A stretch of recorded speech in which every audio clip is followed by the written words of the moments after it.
Hi everyone. A couple of months ago I had the immense pleasure of visiting the Caproni Aviation Museum in Trento, Italy. And here's an image of me there. I'm standing in front of a beautifully restored Savoia Marchetti 79, the Sparverio. And this museum inspired me to learn more about Caproni, the designer, and his aircraft. And so today's book review is going to be about the one book that I could find in English that does deal with this famous Italian aviation pioneer and his many aircraft. And the book we'll be looking at today is this one, Aeroplani Caproni, Gianni Caproni and his aircraft from 1910 to 1983. This book was published in 1992, and it is certainly the most comprehensive that I could find in the English language, dealing with both the life of this fantastic aviation pioneer and his many aircraft. It is divided up chronologically, looking at his early pioneering work prior to the First World War, his work during the First World War, which included some incredibly successful Italian aircraft, such as the immense Caproni 4, the equally successful Caproni 5, which is illustrated up here.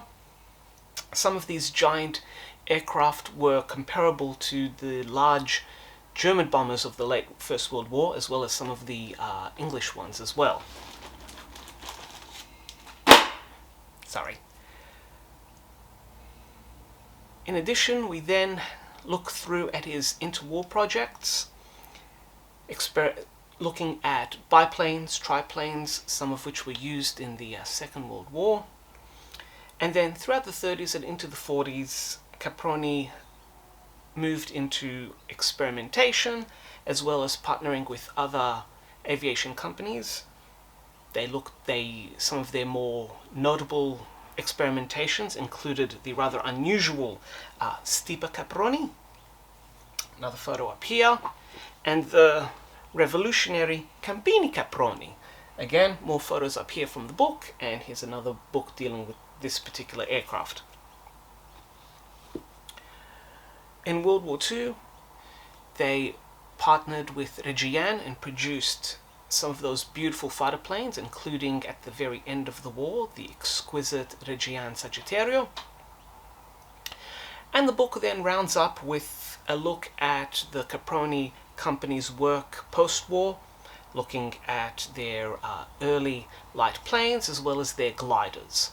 And then the book wraps up with a look at the museum itself and some of the fantastic preservation work that they do.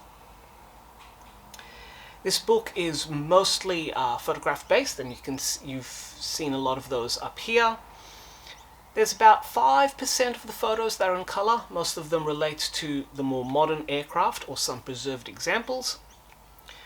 But almost all of the black and white photos are beautifully crafted and chosen. They are crisp and clear, and all the captions are highly detailed. Reading through the captions, some of the translations may not gel, but that does not prevent you from understanding what the captions are describing or meaning, and it does not detract in any way, shape, or form from the quality of the content as well as from the look of the book.